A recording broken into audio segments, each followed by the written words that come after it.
Evolution is the process of living organisms adapting to be able to survive and thrive in the changing environment.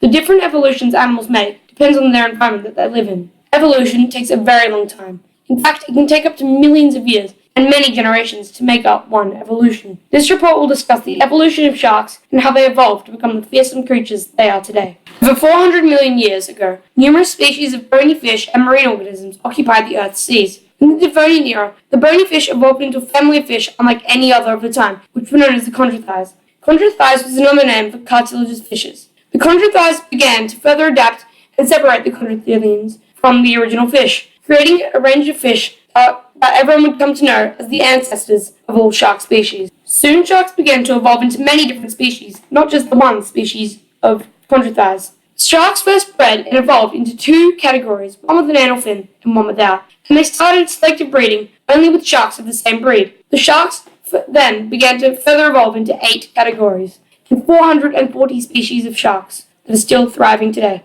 These different categories of sharks are known as squaminiformes, prestoformes, squaliformes, hexantiformes, carchariniformes, lamniformes, erectiliformes, and herodontiformes, which have 2 dorsal fin spines. Charles Darwin believed the changes of an organism during its life do not affect the evolution of the species, and that those which happen to have variations help them to survive in their changing environment. Darwin also believed in the idea that we all have a common ancestor, and the idea of natural selection. Natural selection occurs when an animal is evolving. Offspring are born with their parents' helpful attributes when they reproduce. And when they reproduce, individual animals with that attribute will take up most of the population. Other animals in the species in the population that do not have the specific adaptation will die off. An example of natural selection in sharks was recently documented. Scientists have discovered an ancient shark fossil that would have been around 320 million years ago. This shark wouldn't have been a giant shark. It was only 2 to 3 feet long. It had a very round nose, its teeth were very small, and it had more bones than the normal sharks today. When sharks went through another stage of evolution, such as the shark's snout becoming more streamlined and hydrodynamic, like the mako shark, some of the sharks in this population would receive this trait. The sharks that don't receive this trait would have died as they would not be streamlined enough to survive in the changing environment.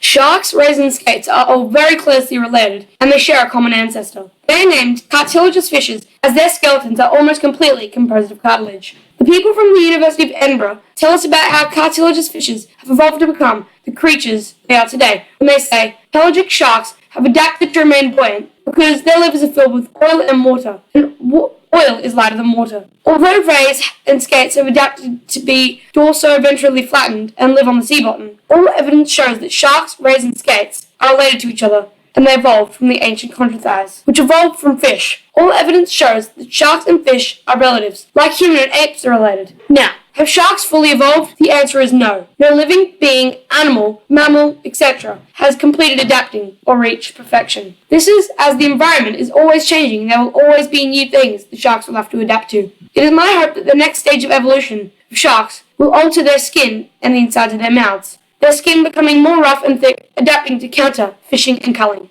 Thanks for watching.